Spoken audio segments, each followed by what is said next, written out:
All right, this is the survival guide. I'm going to go through the common and uncommons that you should worry about. Starting with the instant speed removal, there are basically three cards that common removal that you need to worry about coming out of Dragon's Maze. Fatal Fumes is both a combat trick and a removal, but it definitely kills anything with toughness 2 or less. Punish the Enemy is a 5-mana burn spell, but it is pretty much the best common burn spell, the only common burn spell out there. So it's something to worry about when there's 5 mana. Finally, Mutant's Prey. Mutant's Prey is not pit fight. You have to have a creature with a +1/+1 counter on it, so it isn't pit fight. However, it's cheaper. It is instant speed. And if you're Simic or something like that, it can certainly be a decent card. But unfortunately, it's really limited. I've seen people get stuck with this when they couldn't get a +1/+1 counter on a creature. More instant speed removal. Now we're getting into uncommons, starting out with Putrefy, which has always been amazing. It is murder, it is destroy target artifact, it is what you want to open if you're green-black. Showstopper is much more situational. The best case scenario is they're coming in with a big alpha strike. You have a bunch of chump blockers that can deal less than lethal damage, but then you cast Showstopper, they all die, they all deal additional damage, and suddenly you aren't just chumping, you're trading. Very situational. You really want this in like Selesnya, where you have a whole bunch of tokens on the board that you can jump with, but the colors are very much Rakdos. So unclear as to whether this is playable at all. I had not seen this in any of the pre-releases or launch parties I played in or watched. Next is War Leader's Helix. Lightning Helix was a fine card. This is much more expensive at 4 mana, but it deals 4 damage, and a lot of the creatures you need to worry about in this format, the 2/4 guild gate creatures and so forth, it just is a very solid removal spell, and you'll be very happy if you open this. And finally, Warp Physique is again excellent removal. The only downside to Putrefy, Helix, and Physique are they are all uncommons. But otherwise, this is a fine set. Excuse me. Far and away, first of the Fuse cards, you can use this as an unsummon, you can use this as a Diabolic Edict, or you can fuse it and for 3 blue-black, do both. You resolve these left to right, so first you would bounce the creature, and then they sacrifice, so they can't sacrifice what you had targeted for bounce. The other one is Turn and Burn. This can be used to kill one creature by turning it into a 0/1 and dealing 2 damage to it, or you can target different creatures if you're casting both sides. So they set up an elaborate series of blocks, and you turn one of their blockers into a 0/1 and you burn another one. Again, a bunch of good uncommon removal here. Instant speed combat tricks. Weapon Surge, we've seen a lot of +1 and first strike effects. What makes this one better is the overload. This can really, really mess up somebody's combat math when you send an alpha strike and they do a bunch of blocking. Weapon Surge should be pretty good. I haven't played it much. It just wasn't something I had. So, Mending Touch.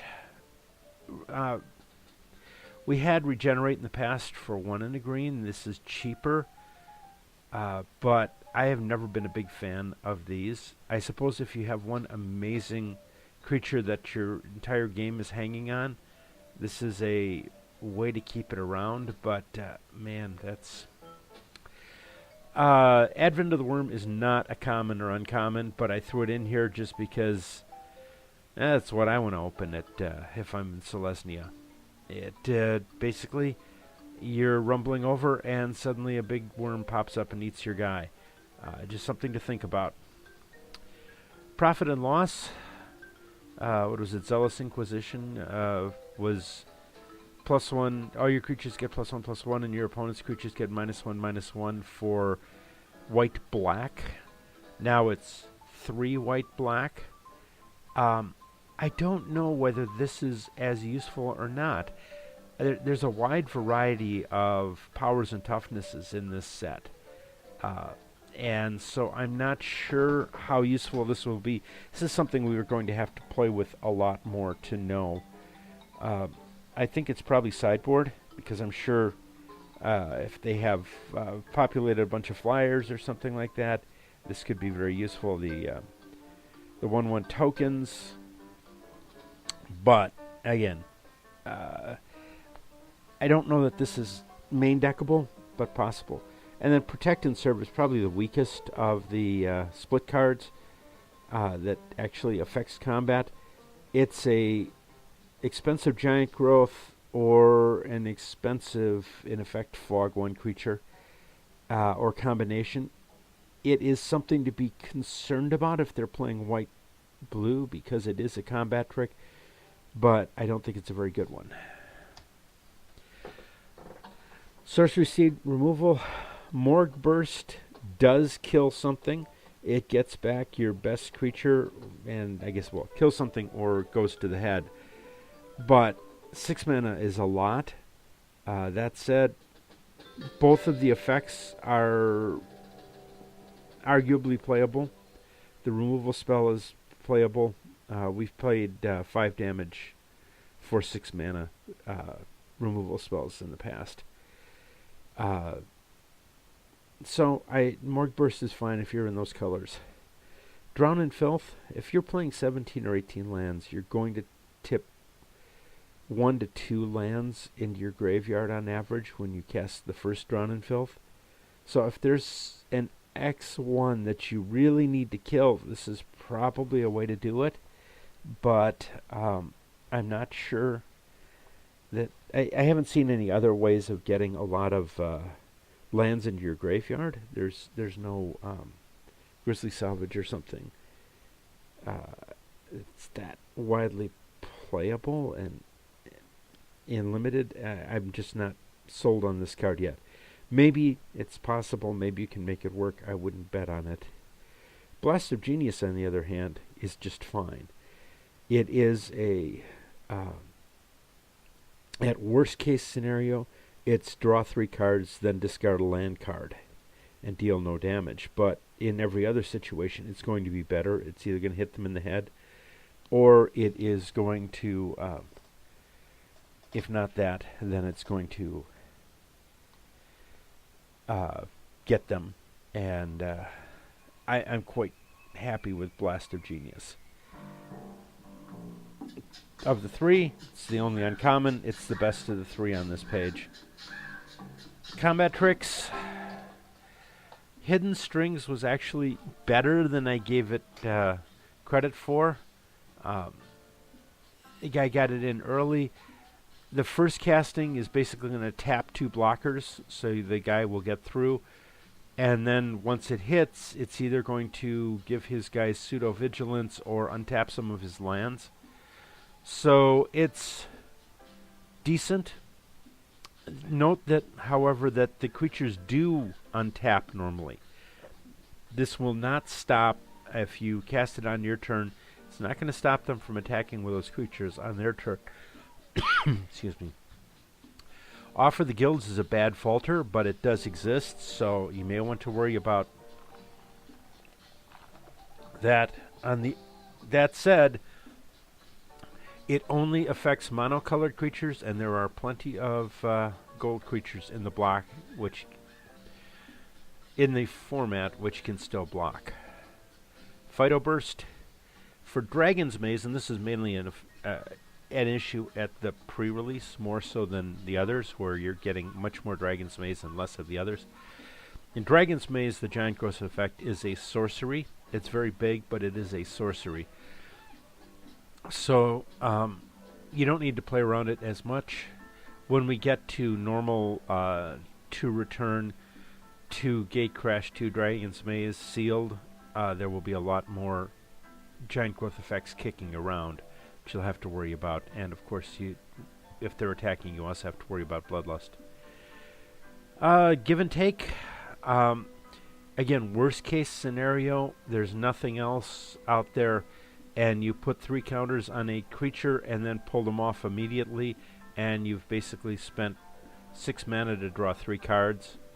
At sorcery speed, it's kind of a slightly more expensive Tidings, but the best case scenario is that they've got a pacifism on your giant Krakenura, and you drop 3 counters on some other creature you have, and then you draw a bunch of cards by turning the Krakenura back down to a little dinky guy. Armed and Dangerous. This one you want to be aware of. They can blow out a lot of your defenders by casting both sides on one guy, in which case the guy is +1/+1 and double strike and kills a bunch of your guys. The other option is that their best guy gets +1/+1 and double strike, and all your creatures have to block their worst guy, and it basically becomes Falter plus double strike, and they get a really nasty alpha strike. Armed and Dangerous seems really good in if they're running any large creatures, which tends to happen when you're Gruul. A couple of cards worth discussing. I really like Pilfered Plans. I wasn't necessarily mill, but it was in effect, I was blue-black in one of my pools. It was Divination that gave me a little additional information about what they were playing, which was just fine. I like Divination in sealed.